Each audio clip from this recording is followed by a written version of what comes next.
নাঙ্গলকোটে মুক্তিযোদ্ধার সন্তানকে পূর্ব শত্রুতার জের ধরে পিটিয়ে জখম করার অভিযোগ। কুমিল্লার নাঙ্গলকোটে বক্সগঞ্জ ইউপির চাঁদপুর গ্রামের বীর মুক্তিযোদ্ধা নাদু মিয়ার ছেলে হাজী রফিকুল ইসলাম গাজীকে পূর্ব শত্রুতার জের ধরে বেদম মারধর ও পিটিয়ে জখম করে হত্যার চেষ্টা করার অভিযোগ উঠেছে তার ভাই শফিকুল ইসলামের ছেলেদের বিরুদ্ধে। গত 24 ডিসেম্বর বক্সগঞ্জ ইউপির দক্ষিণ চাঁদপুর গ্রামের মাতুগাজীর বাড়িতে এই ঘটনা ঘটে।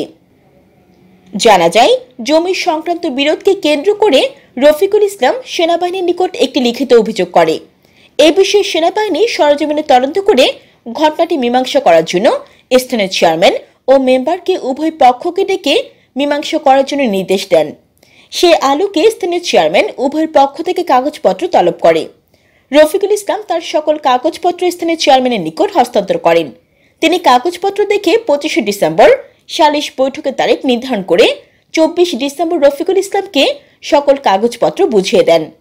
রফিকুল ইসলাম তার সকল কাগজপত্র ও তার ব্যবহৃত হোন্ডা নিয়ে বাড়ির সামনে দাঁড়ালে পূর্ব থেকে ওৎপেতে থাকা ইমাম হোসেন রুবেল ও পারভেজের নেতৃত্বে একদল দুর্বৃত্ত পেছন থেকে গামছা পেঁচিয়ে রফিকুল ইসলামকে লাঠি চেন দিয়ে অতর্কিতভাবে হামলা চালিয়ে গুরুতর জখম করে। এ সময় তার সাথে থাকা সকল দলিলপত্র, নগদ 20,000 টাকা, মোটরসাইকেল নিয়ে যায়। আহত অবস্থায় সে মতিনের বাড়িতে গিয়ে আশ্রয় নেয়।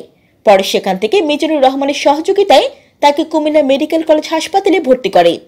বর্তমানে হাজী রফিকুল ইসলাম গাজী রাতের আধারে তাদের অত্যাচারে প্রাণ ভয়ে পালিয়ে বেড়াচ্ছে। এ বিষয়ে হাজী রফিকুল ইসলাম তাদের পাওনা জমি উদ্ধার সহ শান্তিপূর্ণভাবে বাড়িতে বসবাস করতে বিচার বিভাগ ও প্রশাসনের সার্বিক সহযোগিতা কামনা করেন। জান্নাতুল আফসানা, এন নিউজ 24 টিভি।